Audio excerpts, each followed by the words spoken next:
All right, let's start with your origin story. How did Layer Cake become? How did Layer Cake start? Layer Cake started because I was staying up late at night. I was in the middle of fighting 3 federal indictments, and didn't know what to do with my time at night. I was used to being out in the streets, so I started to draw at home canvases, and I started to do a painting, the Batman painting, which my son Killian has right now. And I started painting, and to business of selling art went right after that because I went into saw a show, the Brainwash Show. Mhm. So Terry from France was doing a show at the Milk Studios in the city, and I went to it. It was like maybe 3 or 4 months into my first indictment, and he was selling paintings for $30,000, and I couldn't believe it. And I knew most of the guys and the artists that were doing the art for him and around him, and I knew I could do it. So that's the day that started Layer Cake Studios. Yeah. How long after that point did you sell your first? Actually, it was pretty fast because I was already intertwined with a lot of different artists, a lot of different guys. I had famous artists around me most of the time, most of my life, and I was already kind of helping artists get into galleries. So when my first gallery that came around was the Dorian Gray, that was in Lower East Side, and I was currently helping out another artist, Dom Pattinson from London, who was part of the pest control Banksy's crew. And he was in New York, and he was kind of using my warehouse space to get ready for his stuff in New York. And then they gave me Banksy and Dom Pattinson gave me an opportunity to sell paintings at the Dorian Gray Gallery with them at my first gallery show. But I was on house arrest, so I couldn't go to it. So they ended up trying to which they ended up selling 3 of my paintings, my first gallery show. That's awesome. So it was like probably 6 months into me telling the world I was going to become a gallery artist, which everybody, including all my family members, thought I was crazy. Well, it's definitely a big transition from like What I was doing. all the different things that you were doing in your past lives. Yeah, I know. I had no. I say now is that I ran out of options. Like I ran out of options to do but it was all kind of like all the creativity was leading up to the paintings, because now I do all the same stuff. The merch, the creating stuff, selling paintings, prints, all kind of falls into the same style that I do.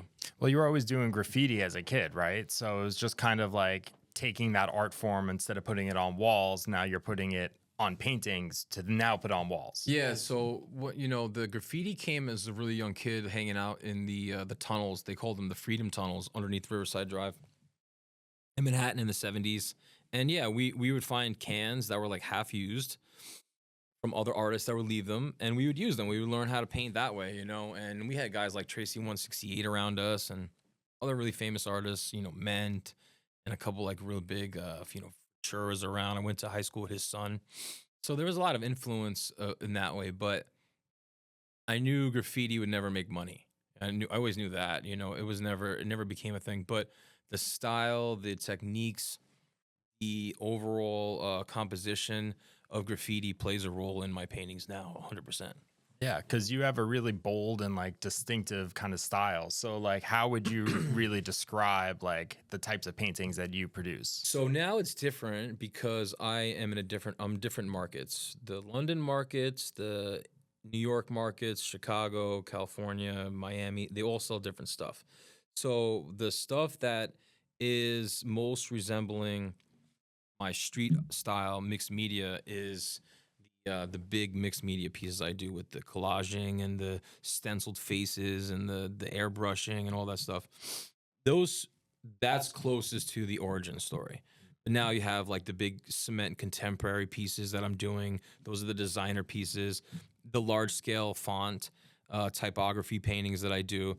Those are like, the designer specials because, people like to relate to, I don't do phrase. I do phrases, but they're always phrases that are like make people think. And it's not like the stuff you see on Instagram and, it's always has like a dark undertone to it, and they're the redaction pieces, and they always kind of have like a subliminal message to it. Mhm. It's not like catchphrases you would see at like Bed Bath and Beyond. Yeah, not live, love, Yeah, laugh. there's none of that shit. So like, What would you say are the key differences between selling either to like a homeowner directly versus an interior designer that is doing it for a client, as well as like a gallery?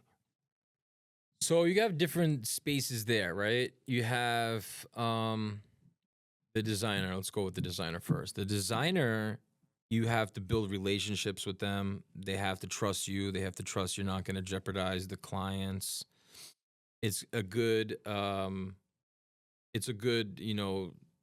wall, if it's a good space, if it's a good, for their design, because most of these designers now are they're the actual artists. So the designers, they come to you with already finished projects. Like they already designed the home, they've already designed the space, and you're kind of have to somehow connect to the homeowner. Designers, they some of them can say, I'm buying this painting and putting it in this house, but that doesn't happen with all of them. I would say only like a very small percentage of these designers have the ability to do that. But for the most part, the designers have to present your artwork to the homeowners, and then you have to connect with them. Whether it's like, Instagram, social media, most of them contact me right away, and I have to start building some sort of like conversation with them. It's not just a quick sale. It's never is. Unless some designers get to come to me and be like, Sean, I want this painting. It's this size, and this is where you're gonna go with it. And they're gonna show me the wall.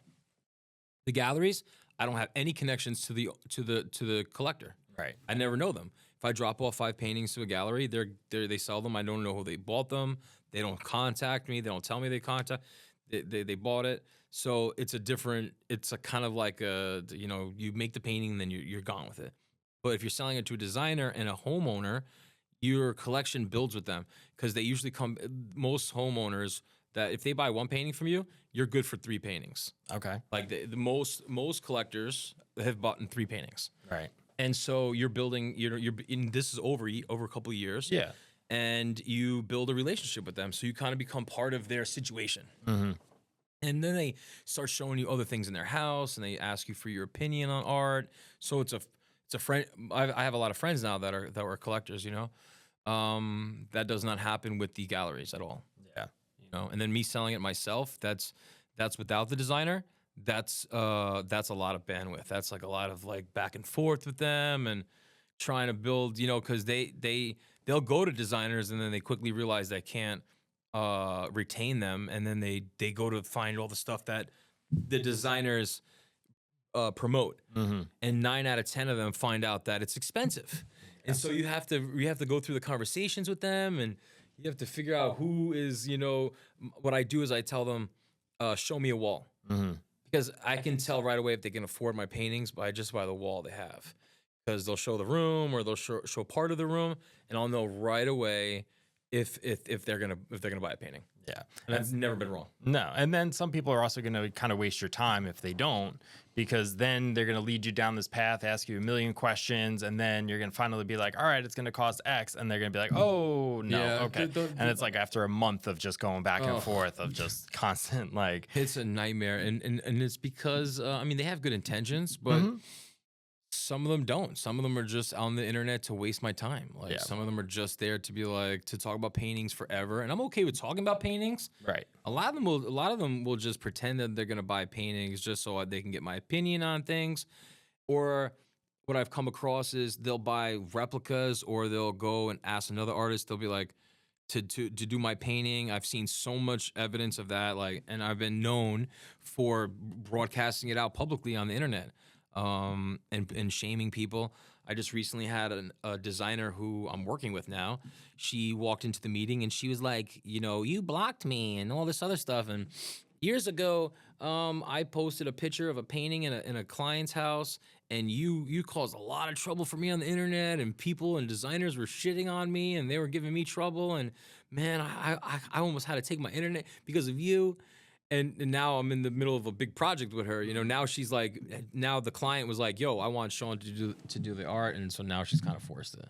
But also now, one, her clients realize like the importance of going to the original artist as opposed to the secondhand, like somebody trying to copy your style in particular, especially because it is like it's very distinctive, like for a lot of the work that you do between the ballerinas, the Pink Panthers that you've done along the way, like a lot of the really crazy, like what, 10 layer, 15 layer stencils that you've done, like The ballerina paintings, like the ballerina paintings I'm working on right now, those are multiple layers, 6 layers, 8 layers, and they're so detailed, and they're so that's the old school stuff. That's the original stuff that, like, you know, Tracy taught me how to do. When my career started, I was doing Richie Rich and trains. And this was a long time ago. Like, this was way, way long ago. And, you know, he drew a stencil for me when my daughter Mackenzie was born.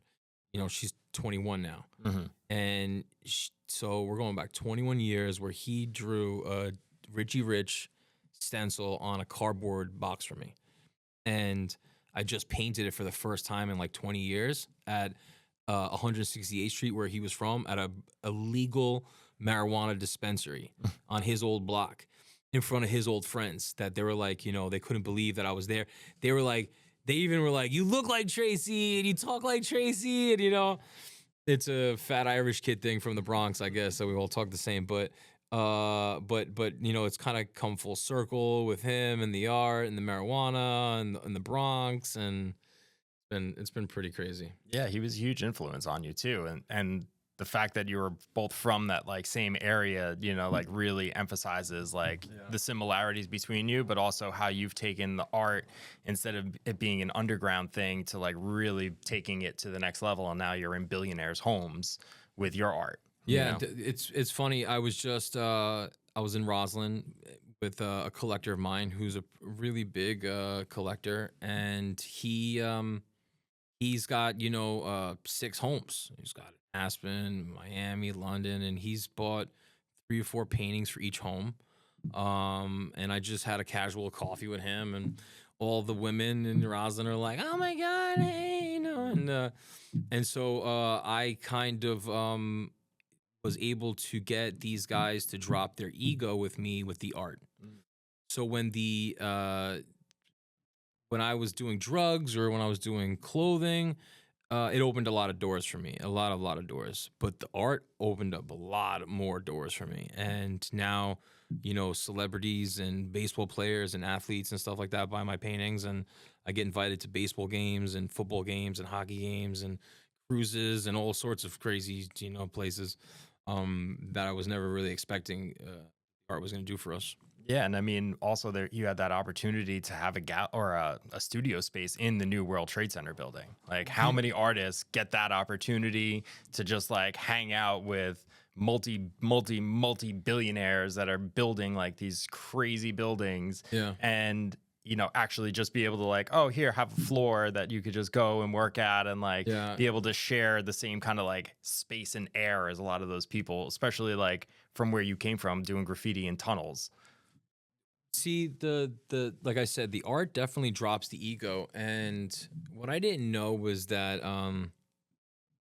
these like big money guys and the marketing guys, and they use artists to kind of build content off of their own stuff, you know? And so the World Trade Center always had artists. They always, even the original buildings had artists in there. You know, Larry Silverstein, he's a patron of the arts, and he gave free studio space to artists for a long time. Wow. And when I was painting a large mural with Zimmer, you know, shout out to Zimmer, in Glen Cove, a 403-foot mural, one of Larry's Silverstein's executives drove by, and it was 102 degrees out. It was in the middle of July. It was like the worst weather you could possibly imagine painting in. And he invited me to the World Trade Center, and I showed up, and Larry Silverstein asked me to paint a mural for free. And I said, "Larry, you're a billionaire. I just met this guy 5 minutes before this. He just told me that all these 25 buildings surrounding World Trade Center were his." It's like, "Dude, you're a billionaire. What do you mean to do a painting for free?" And he said, "No, I help artists." And I've never knew about all this like helping of the art stuff. I was like, "Okay, well, all right." So I saw the opportunity right away, like within 5 seconds of him saying it to me. I was like, "You know what, dude? How about you allow me to bring a whole bunch of my friends in here? I'll bring all my friends, all the artists, the cool kids. You throw me a party, and you invite all these guys that you just told me that you knew in all these buildings. You bring them here, and let me sell paintings to them." So he did. That's what he did. That's awesome. Yeah, he brought me friends and he brought other executives, guys that are like on the the run the world Wall Street, guys that run Wall Street. And now I'm a staple on Wall Street, and I do events on Wall Street, and I raise money for handicapped kids on the stock exchange floor. Having I'm part of a big event every year with the guys that run the stock exchange. So the shout out to Larry Silverstein. He gave me a big opportunity, and it's been with me ever since. That's huge. And then like also just all the connections that you make just from that one connection and like blossoming and blooming out like from there, so that like free opportunity turns into a career. I mean, like after that. the NASDAQ paid me like I think it was several thousands of dollars each pumpkin I painted. Each pumpkin I painted in Times Square in front of the NASDAQ building. And I thought I was being punked. I thought, but I wasn't cool enough to be punked. So I was like, why, when I showed up, there was 20 pumpkins. I'm like, well, you guys want me to paint each pumpkin? And then, I knew how much each pumpkin was, and I thought it was the crazy. And that's when I was like, whoa, when you get paid $20-something thousand to paint some pumpkins, you're like, what the hell is going on? Like, that's when your perspective of the art changes. Like for me, it did. When I was standing in the middle of Times Square and I saw myself on the Times Square NASDAQ billboard holding up a pumpkin, I was like, oh, this. I was like, man, this is out of control. Because I had some friends with me that were from, that are part of my, world, my old world especially, and they were just like, isn't this the weirdest thing you've ever seen? Like, Sean, they're like, you're definitely like a main character in your world, like, because this isn't what we were supposed to be doing, Yeah, for sure, it's a main character. I embrace it now. Now I embrace it. So yeah. So shifting gears, I mean, now you are not just an artist. Now you're also a legal cannabis connoisseur, So from using it and selling it illegally all those years to now having a legal business in New York State where you get to just like connect with all the people that you used to connect with, but now on the up and up. Yeah. So what's that been like?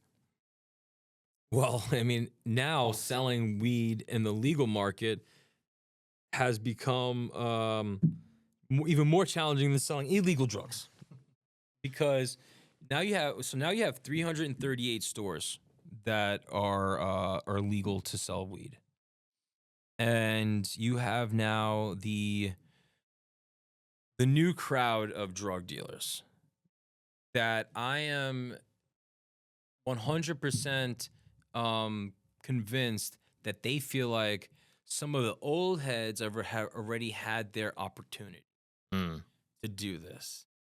And so now they feel like their opinions are more important than guys that are out there doing it, Right. And so I've had to spend the last 2 years, I took a different approach. I knew it was going to take me 1 or 2 years to develop a product or anything to sell to a store. I mean, I got into the stores right away with our flower that we were selling. We were in the first 30 stores that opened in New York. And when I slowed down on that and started building a new opportunity for myself, I knew that it was going to take me some time, right? Because it's tremendously expensive to even try to get a product together, right? You're looking at you're looking at 6 figures just to try to get a product, right? And then you have to be compliant. You have all these compliances, which are staggering, right? And then you have licensing, and you have partnerships, and then you have to figure out where to get the drugs from and to do a million different things, right? Yeah. So that took 2 years. In that 2 years, I focused on becoming friends with the dispensary owners, doing events, doing pop-ups, doing food curated events, art events. We sponsored so many things, and we became important, so to speak, in the marijuana culture because we opened up Pennies. My partner, opened up this social club, so to speak, and then I came in and we turned it into a cafe where we did food and drinks, and we had memberships, and we did Sunday sauce every Sunday where we served over 100 people food. and we did all these special events with the community. And so for 18 months, we were every day there was something going on in the building. And for the time we were there, we became really close with the guys that are like running the big shops in New York, in the legal market. Right. So now I just have the ability to kind of make a cool product, market it, and then the stores will kind of just, start taking it from me because of my online presence or some of the other companies that I'm associated with. And so that was my approach. In the meantime, there's 1,500 other companies. I'm sorry, more than that. There's like thousands of companies in New York that are fighting for the same shelf space. Right. These stores don't have that much shelf space, so they have to kind of figure out, pick and choose who they're going to work with. But there's 338 stores. You only need a couple stores to really sell your product, Right. So I chose to focus on Manhattan, Gotham Buds in Harlem. I got Sweet Life on 86 and First Avenue.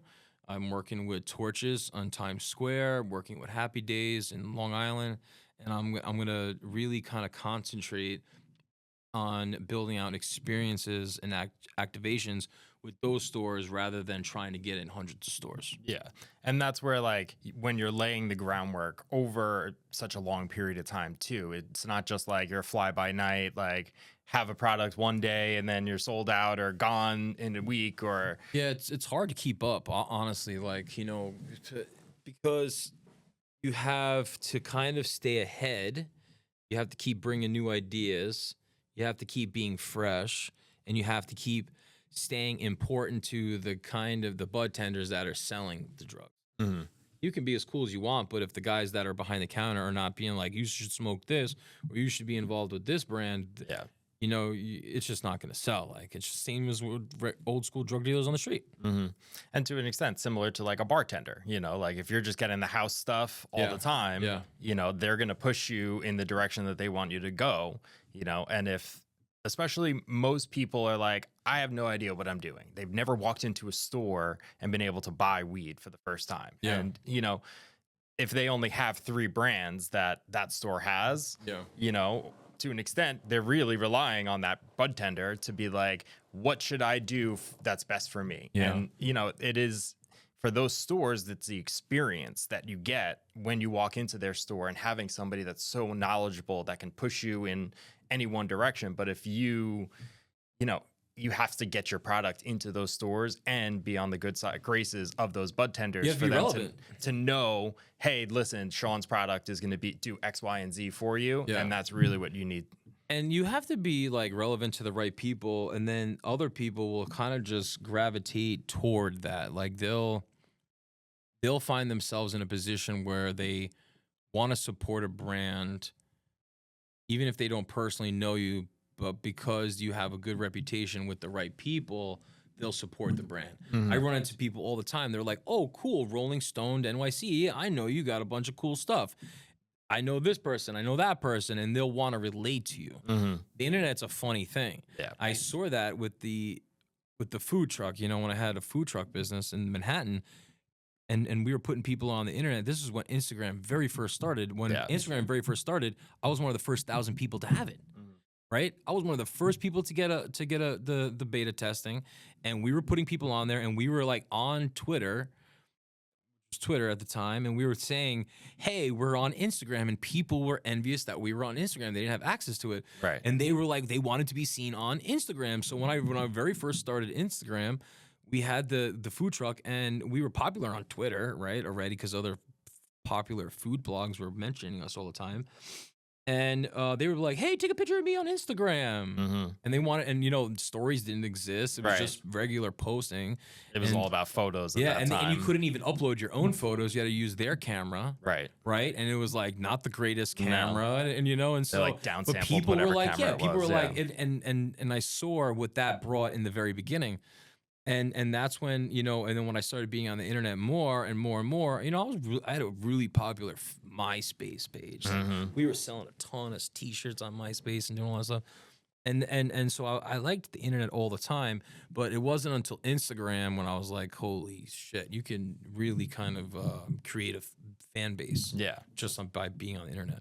Well, one thing that, I've been following you for a long time, and like you really figured out before it became a thing, which is now, it's like authenticity at all times, no matter what, just being authentic to yourself, selling yourself as yourself, not I'm selling myself, but I'm really trying to like portray a brand, and everything is about the brand and the brand, like that's where we're kind of circling back to that in this year. And I've noticed it a lot with my clients where it's like, I'm trying to tell them, hey, just be yourself. Yeah. Like it doesn't have to be this big contrived thing. People aren't gravitating towards the picture perfect, aspects of whatever you're doing or trying to sell them. It's better to sell them by just selling yourself, Well, and giving them information for free, or just being, authentic. And everyone else is taken. Just be yourself. Exactly. Yeah. Well, for art, I needed to be myself because there were so many bad actors already. When I first started being able to go to the galleries, I mean, my first time going into the galleries, I remember because I grew up in Manhattan, right? Mm-hmm. So I got to go to I got to go to shows and galleries and stuff like that. But I saw all these people different. But when I went in as an artist, I was no longer there trying to be best for the audience. I was trying to compete with the people that I was on the walls with. And then I realized half of these guys on the walls, actors. They were also actors, and trying to be Banksy. yeah, or trying it was to crazy. be Like somebody else, like always, like nobody. And the outfits and the hair and the I mean, I know my accent's pretty bad, but some of these people's accents are terrible. It's like, bro, you're from Nebraska. No, like, no, we're talking like real bad actors in New York City, and they come to New York, they act more eccentric than they are. They're not that interesting. So I just was like, oh, maybe if I just be my regular self, maybe that'll be more appealing. I didn't have to come to New York with like a story. Right. Most of these people, like they project those stories, they figure them out, they practice their stories. It was just maybe I'll just say whatever the fuck is gonna come out of my mouth and I'll be okay. And then I never wanted to be called Layer Cake, but the gallery started calling me Layer Cake, and I think he was a pretentious prick. The gallery owner, and I don't think he could remember my name. That's what it is. I don't think he could remember my goddamn name, right? And he kept going, Layer Cake, and he was a pretentious prick. I don't really talk bad about any of the gallery owners, never, but this guy was. And he started telling people my name was Layer Cake, and I kept telling him no, don't tell people that. My name's Sean. And he kept doing it, and then so other people started calling me Layer Cake, like other artists at shows. So when I would show up to other gallery shows, other artists would call me like, "Hey, Layer Cake, hey, Layer Cake," and so it kind of like you just adapted. You're like, fuck it. So now there's a Layer Cake persona, so to speak. Like the company is Layer Cake. Like I'm not Layer Cake. Yeah. We in our family we refer to the business as Layer Cake. Like, Well, Layer Cake business. It's a great movie. Two, it's good to have that sometimes a little barrier between like you directly being the brand, and a brand that you're trying to portray to an extent. But again, like still being within your authentic self. And that's where it's like when you do call out people that in your Instagram stories or Facebook stories or anything, like it's so funny to see because you don't have. Most people are so like, I have my clients, I need to be protective, and like I can't project too much or I can't put too much out there because I'm afraid of losing them or losing potential clients. Because that's how Rolling Stone started. That's how Rolling Stone started. Rolling Stone started because the clients, the gallery owners started freaking out that I was posting too much marijuana stuff. And too much hip hop stuff, as they referred it to at one point. And I wanted to know if it was a racist remark, but I don't know. I don't think it was. But they said they like, oh, Sean, because I had the recording studio, right, the mess hall, and so I was always around gangbangers and recording artists and rappers, and I promoted all that stuff. And they asked me to slow down on that. They're like, look, you're in more galleries, you're in more collectors' houses. The collectors don't really want to know you're smoking pot, and they don't want to know you're hanging out with hip hop. Right. Right. So I was like, all right, fine. So I didn't say I folded, right? But I did respect the art, and because I do want to be an artist that gets into museums and all these other places, and I wanted to not alienate myself from the collectors. Right. So I literally started another Instagram page, right? And I've never ever had another Instagram page, only the Rolling Stone. I mean, Layer Cake, and I started Rolling Stone NYC because I felt like I was always rolling in somewhere stoned. You know, I used to walk into meetings with the World Trade Center, and they'd be like, "Look, Sean's rolling in stoned." You know, because I'd stroll in, they'd be like, "Where's Sean?" You know, I'd walk in with a pizza or a burger, and Yeah. stoned, and they'd be like, "Look, Sean's rolling in stoned again." You know, because they were much older than me. You know, and that's why I named Rolling Stoned Rolling Stoned. Yeah. You know, NYC. I try to name everything NYC for whatever reason, or NY. And then I started building that content, and I was able to do the art. I was able to do the art and the content that I had wanted to do, you know, for a brand that I wasn't so worried about. I wasn't so worried about like the image of it. I didn't worry about if people liked the art. I just did fun stuff. It gave you an outlet. Yeah, it gave me an outlet, like, you know, that I wanted to do. Where like you could cater it to just whatever, whenever. Yeah. You know, But pod focus, you know, music focus, the food things that also focus. drive you in to create the art that you produce for Layer Cake. Sure. You know, so it's kind of Absolutely. like The stuff that motivated Layer Cake to fucking work, to like ignite. like the two work together. It's not two separate things. It's like 100%. You need them. catering to an extent. Like, all right, this audience needs this. This audience, they don't really care. You know, so it's like I can be myself with both of them, but you know, hold back a little bit on the Layer I Cake. totally abandoned my personality on Layer Cake. Yeah. Every once in a while, I'll wake up disgruntled and I'll post it, and then I'll like wait till like maybe 10,000 people see it, and then I'll erase it. You know what I mean? Just enough to annoy some people for them to be like, "Fuck, Sean's at it again." Yeah. Where is he gonna go nuclear? Because you know why? Because a lot of I'm a professional at fuckery, right? And I'm a professional at fuckery with people on the internet, right? And so when they want to say anything the wrong way, I'm gonna blast them, and they hate. And people don't want to get blasted because they know I get the views, and they know the right people follow me, and celebrities follow me, and athletes. And it's not to be a douchebag to say all that stuff exists, but I have a mouth, and I'm gonna say it because none of these people motivate me enough to care about them. You know, but Layer Cake Studios was gonna suffer if I kept up with the marijuana stuff, so it turned into Rolling Stone, which later turned into a professional business. But years later. So looking ahead, what are kind of your plans for expansion between either your art business or the cannabis business? Like, where do you see both of them going? So the art stuff is the first thing in my life that I wake up and I go to sleep thinking about, right? And I have created such a large body of work, right? That now we want to get into licensing deals. We want to get, we want to start doing large scale printing with some of the tourist galleries that's not directly associated with, my Layer Cake art, right? More like business art, more like corporate structured art. I got hospitals that are like looking for like 100 pieces at a time. Yeah. Things where like I can kind of like direct the art, design it, and then just kind of manufacture it. Right. So that's going to be the goal for the next like 2 years. Getting into a place. And then I have the bubblegum prints that I've been doing, right? The bubblegum gang of all the superheroes blowing the bubbles. That's digital art, digital with airbrushing and mixed media and those were fire.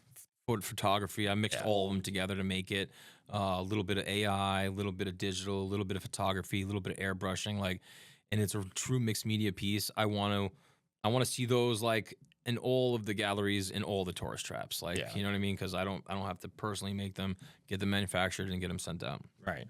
I have a couple large scale office and hotels that I'm doing artwork for. I want to start doing more like lobbies for buildings that are going up in the city. I just did 2 large cement paintings so I want to get more into like the lobbies of these buildings, these luxury buildings. I want to do a couple murals. I just told the Yankees that I want to do a mural at Yankee Stadium. Several of the Yankees players buy my paintings. I'm currently doing several paintings right now for the Yankees guys, and I want to do some like hometown stuff, like the Bronx Yankee stuff, merchandise with the art, and then I want to be able to kind of slow down on the commissions to a point where you can maybe in the next like 2 years, 3 years, only buy paintings from the galleries. The gallery that I'm currently working with, REHS Gallery in Manhattan on Madison Fifth Avenue. Like these guys are selling some of the most expensive paintings I've ever seen on a wall, and it took me years to get into the gallery, and then I approached the gallery owner for like the 100th time, and he took a chance on me and he put me in a group show, and my painting was one of the only paintings that sold the first night Wow. for like 5 times the amount that my paintings were originally going for in any gallery. So they it went my brain started telling me need to slow down on the commissions and start focusing back on the galleries because social media is taking a turn. I came in at the right time with my art because I still needed galleries, and then out of nowhere the galleries, the Instagram and the social media was outselling the galleries. So before, artists needed a gallery to sell paintings. Yeah. They needed the galleries to sell the paintings, right? And Instagram came around and it gave guys like me who knew how to manipulate and molest the internet into selling paintings on my own, right? So I really didn't need the galleries anymore. Right. But now I think I need the galleries because people don't really care about the internet and social media anymore because there's so many fucking artists on social media now. Now there's just so many of them, and so many copycats. And I'm not saying they're copycats of me because I steal everybody's the old art, the old Hanna-Barbera art and the Disney art, so I steal it too, right? But now I'm not expensive but not cheap, and then there's hundreds of artists that are cheap, and people are getting cheaper out there because of the times with Race to a bottom. They were racing to a bottom with the politics, and the economy's kind of shanking down, but now it looks like it's going back up, and buyers are buying big paintings. So I want to go back into the galleries. Because my wait list is a couple of years long for a painting, and so I don't want to do that to collectors. I don't want to do that anymore. So I want to be able to focus my 40-50 hours a week on painting paintings that are going to go directly to the gallery, even if I have to share 50% with them. I don't care.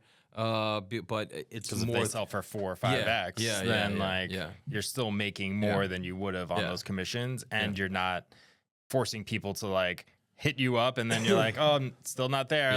You're 15th on the list, and it's like you're just dealing with that constant stress of like, because I'm sure most of those people that are on the list multiple times. And they're waiting for this one and waiting for that one and waiting for this one, and you're like, bro, I can only paint so much in a day, and like I know physically like cutting those stencils too, like paint a total dickhole. If you looked at my studio, there's 15 paintings on the walls, right? And then there's 15 paintings that are on the other wall that are waiting to go on the wall. Right. And managing those conversations with these people is exhausting. And you're right. A lot of those guys they'll wait 6-7 months for a painting, and they'll be like, I want a different painting too. And they'll start ordering multiple paintings, and then that list gets crazy. Like that list gives me my eyes twitching right now thinking about it. I'm like just sitting here thinking about like, oh my God, that list, But now I got a crazy list of the marijuana buyers. That list is crazy too. So it's like waiting for my other eye to start shaking. Yeah. No. So you got a lot of demand for the work that you put out, because people know, especially whenever they work with you or meet with you, that 1, you're not fly by night. 2, you are a quality person who does quality work with everything that you do at all times. Like you're not doing 15 different things 25% of the way. Yeah. You know, like whatever you're doing, you've dedicated a lot of time to doing this and doing it well, to the point that now there is that demand because they know that they're going to get quality work and they're not going to complain like, oh, this is a little different than I look at other people's. I get to go to some really nice homes, and I look at a lot of paintings, and the mixed media guys, and similar styles. They're definitely just pumping out work. Mhm. They're just absolutely cranking out work, which is fine. But doing archival work is a little hard. It takes a lot of time. I stencil and weed paste and use glue, and that stuff takes time to dry and time to cure. And I can't just work on the same painting until it's done because then they'll all look the same. That's what a lot of artists do. That's kind of how I found out that a lot of them will just work on the same thing over and over. But it makes them better at that product over and over again. I get the repetition, Mhm. but then everything looks exactly the same. And I was just so afraid of being the same person and then getting lost in the sauce, so to speak. Mhm. What I wanted was to be like, be able to do all of it. Like Right. that's why when you look at my Instagram, it's all over the place, like all the old style art. Like you would almost think that I'm a broker, I'm an art broker, like I'm selling, but they're all because I'd never wanted to get like hold into doing, but I'll do a lot of the same things, the Pink Panthers, the robots, right? There's repetition of the ballerinas. The ballerinas have started since my career. Mhm. Um, and so I'll do kind of themes and storylines, so to speak. But I can't do the same thing over and over. Yeah, you have like a staple and a Yeah. style that you kind of adhere to, but it's not like you don't really have any hard and fast rules. You know, like I've seen the ballerina in so many different ways, and I've seen the robots in so many different ways that it's like you're not replicating an old one. You're Yeah. taking that old concept and making it more refined and, making it different in some way, shape, or form, whether it's repeating it 3 times, 5 times, 1 time, and, doing the different backgrounds that you've done, like between the comic book paper and like the flat colors, but everything's like pasted on and Yeah, like yeah, yeah. it has a lot of depth to it. It's not just like standard mixed media where somebody like just took comic books, did a little bit of art on top, Yeah. threw a little bit of like gold sprinkle in there and was like, yep, that's it, $5,000. You Yeah. know? They didn't study art like I did. I think for the most part, like I kind of had a lot of influence just growing up in New York City and Hell's Kitchen and seeing some of the coolest artists in the street. I knew what, first of all, I always make the joke. I say that I got to do a lot of my paintings to make them look good. Mm-hmm. Like that was always the running joke. But then I don't think I'm lying because people don't do a lot on. I'm a mixed media artist, so you got to do a lot on them. Like collage artists and stencil artists have to. But the ballerina paintings, the recent ballerina paintings that I've been doing, the No Fear girl that is based off of um, the fearless girl, the girl that was looking up at the bull, Yep. down on Street. Wall Street. Mhm. This is my version of it. You know what I mean? But she's a ballerina. She's soft, but she's on a large stage. That's why there's all that negative space around the painting. I mean, that's a simple 3-color painting, and I painted 8 of them in the first week. Yeah. Like, and now we have to paint probably another 8 because people love them. And Mhm. it's a simple composition and a simple theme that people will actually relate to. Yeah. So when they see the mixed media pieces, because I have a lot of words and I say a lot of subliminal things, and the cutouts that we do are curated, they're actually targeted. It's not just random taking pages out of magazines. Like we're going through, like, first of all, those magazines are expensive, right? Mhm. Like 15, $20 a magazine. If you get 2 pages out of it that look good and things you got to cut out, it's hard, man. Like it's hard to put a good painting together. Like Yeah. very fucking hard.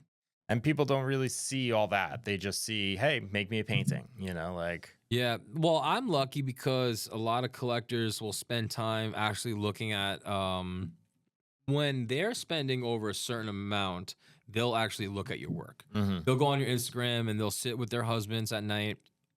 9 out of 10 of my buyers are women. Mhm. Um they'll sit at home with their spouses and they'll be like, look at this, look at that, and they'll like literally puzzle pieces together for me. They'll be like, I want a little bit of this, I want a little bit of that. And then the designers will definitely give me a theme and they'll tell me what to paint. That's awesome.